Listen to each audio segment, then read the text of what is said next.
neat and girl I know in Tipperary, oh, in goodbye, Piccadilly, farewell.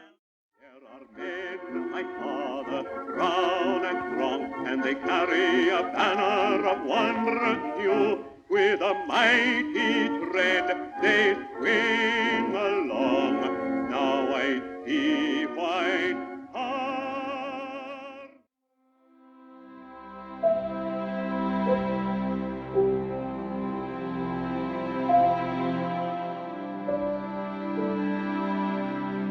From the earliest history of armed conflict, surviving soldiers have done their duty and returned to their homes and families.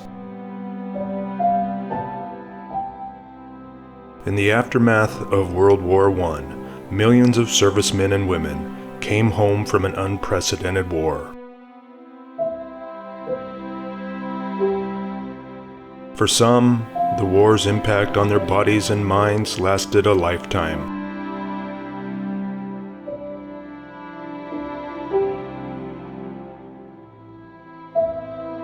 Nonetheless, our men and women were coming home. Parades were organized to honor the troops who had served in the war.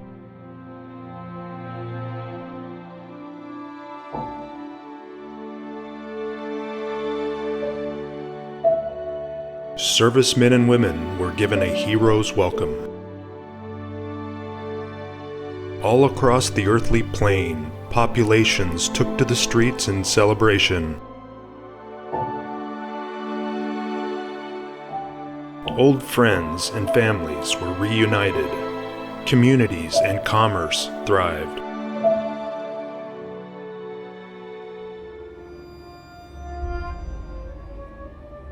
But behind the scenes, all was not well. Individuals began reporting illness, and scientists confirmed the troops had brought home tainted bacon.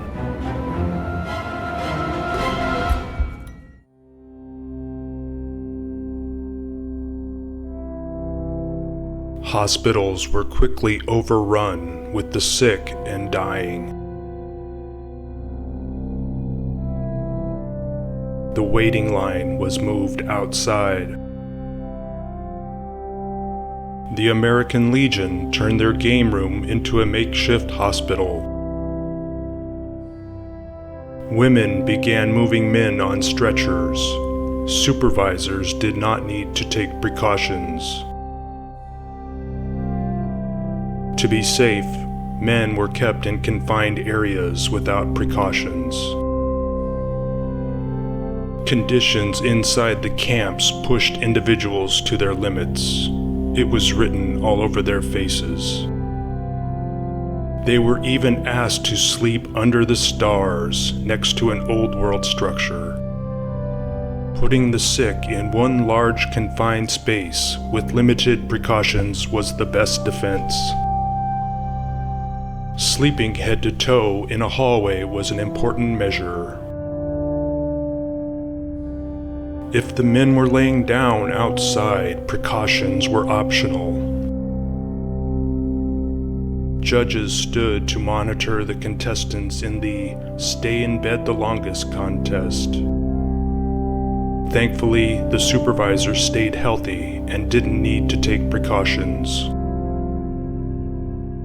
It was important to wear matching clothes, sit close together, and take in program information. During this time period, individuals passed away and were put in pine boxes. The deceased were wrapped like sausages and laid to rest on the ground. Getting your picture taken was worth the risk, as long as the group was large and in tight formation. Doctors needed armed guards to protect them from the growing threat. Soldiers were even forced to march in the rain while taking precautions. Great care was taken to remain safe while handling the camp garbage. Hospital staff had to walk through the muddy ditches to get to work. Scientists were busy working on a solution to the threat. Individuals lined up at their doctor's offices. The pine box manufacturing industry delivered their products on trucks. Strange entities wore athletic protectors on their faces. Precautions varied in their shapes and sizes.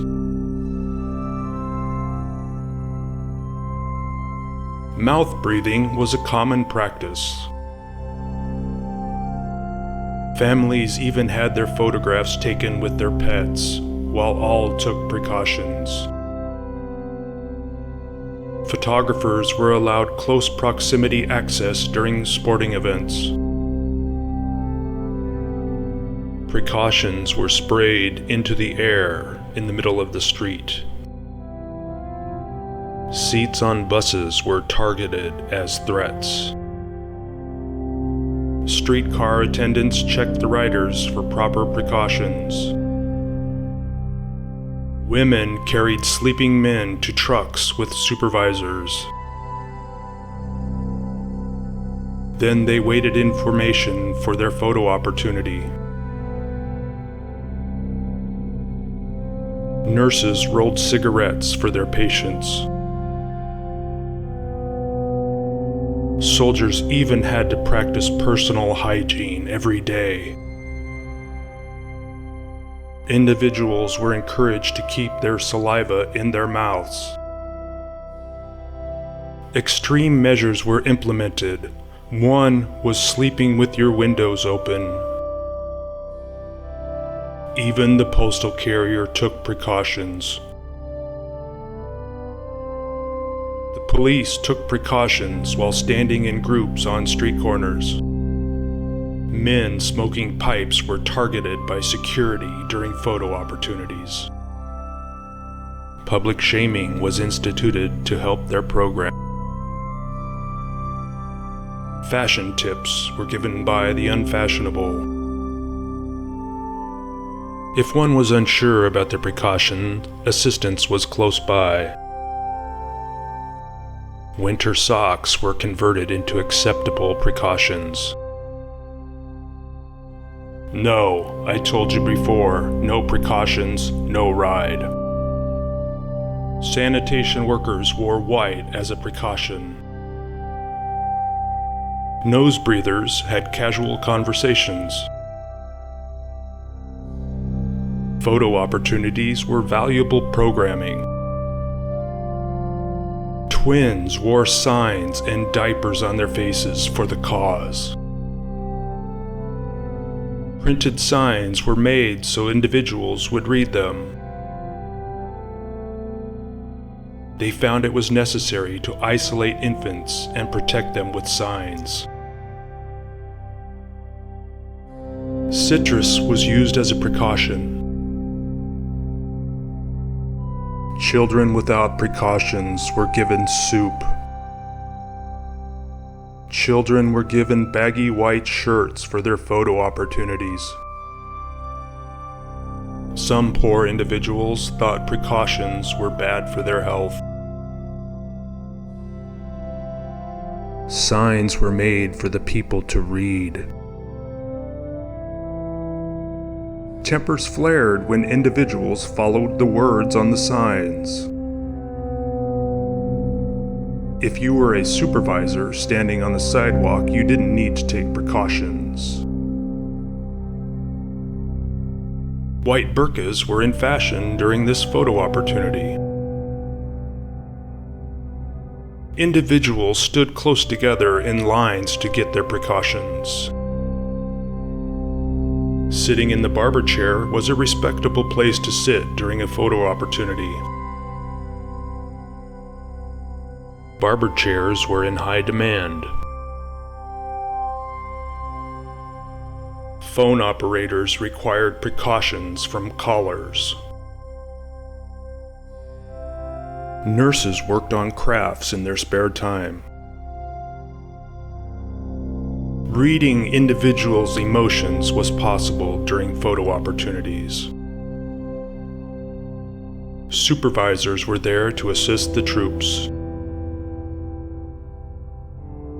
Devices were built during this time,